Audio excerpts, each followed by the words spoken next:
naman, gustong-gusto rin syempre malaman ko at ng mga manonood natin kung saan naman nanggaling yung entry name mo ng 419 Dayang-Dayang. Yun. Yung entry kong ginagamit noong araw na 419 Dayang-Dayang, ano yon? Anniversary namin ng kasal na mag-asawa, yung 419, April 19. April 19. Yung Dayang-Dayang naman, kinuha ko yun sa pangalan ng anak ko na si Dayan. Pati nung panahon na yon, uso yung tugtog ng mga Ilocano na Dayang-Dayang. Dayang-Dayang. So, kaya ginawa ko yun sa Dayan, imbis na 419 Dayan, Dayang-Dayang.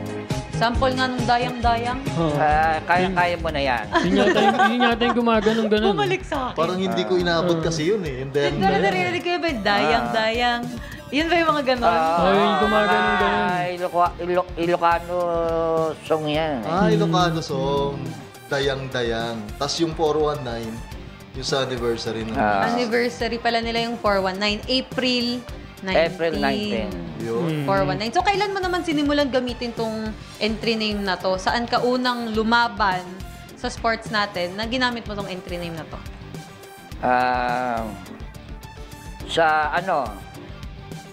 Sa NCA, ginamit ko na yan. NCA. Marami kasi akong sabangan na nilalabanan noong araw.